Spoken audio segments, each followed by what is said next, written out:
Sizni zino qildi dedim. Kecha kuni zinoni tarafini olyapsan dayuslar deb aytdingiz-ku.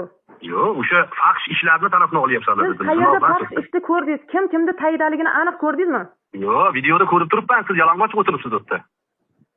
Siz imonni o'sha holatda zinoni ko'rdingizmi ko'zingiz bilan? Yo'q, men zino gapirayotganim yo'q. Siz kecha kuni zinoni gapirdingiz. Agar zino qilinmagan bo'lsa, sizni jazoyingiz qanaqa bo'lardi? Yo'q, siz bunaqa montaj qilmang. Siz eringizni chaqiring-da, eringiz bilan keling gaplashamiz. Erim uyda mazasi yo'q, yotibdi, men boshqa joydaman. Bo'ldi, eringiz tuzalganda eringiz bilan keling gaplashamiz. Yo'q, siz hozir men savolimga javob bering endi. Javob bermayman siz savolimga. Nimadan qochyapsiz endi haqiqatdan? Men qochayotganim yo'q. Siz hozir butun boshli tizimga tuhmat qilyapsiz. Menga bemalol tuhmat qilyapsiz. Agar tuhmat qilsam, Alloh ham jazoimni bersin, o'sha qonun ham jazoimni bersin. Nimaga imkon meni qamamadi?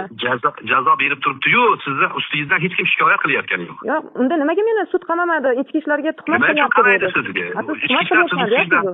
Ichki ishlar sizdan ariza ustingizdan yozsa, keyin ko'rib chiqadi. Yozmasa qamamaydi. Ular yozgan, sudda hujjatlari bilan tanishmasmisiz?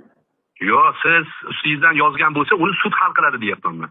Xo'p, agar ular haq bo'lsa, nima uchun qolgan 9tasiga 417 bilan buni jarohatlariga oydinlik kiritilish kerak, o'sha zo'ravonlik holatiga deb qaytardi hujjatni. Yo'q, ular isbotlangani yo'q. Birorta sizni da'voyingiz isbotlangani yo'q. 417 bilan nima uchun sud qaytardi bularni o'sha jarohatlarga?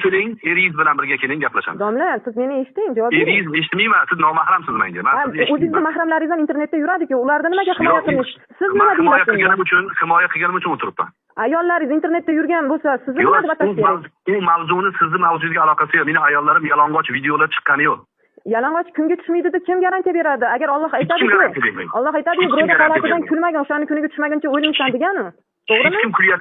Hech kim kulayotgani yo'q. Zakat oldingizmi?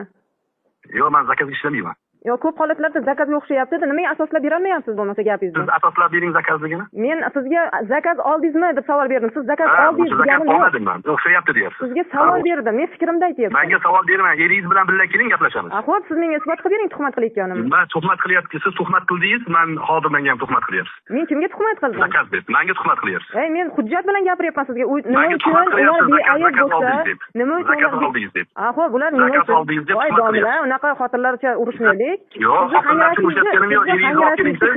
kechagi hangrashni ketidan telefon qilyapman. Kecha hangrab chiqqaningizga ko'rib telefon qilyapman domla. O'zimni bosib turibman shunda ham hangrash. Nima deydi? Eshak hangraydi. O'shanaqa hangrashingizni ko'rib, endi sizni eshakka qiyoslamayapman. Hangrab baqirib chiqqaningizni ko'rib, sizga telefon qilyapman. Meni qo'limda asosim bor. Xodimlarda o'sha qolgan 9tasiga 417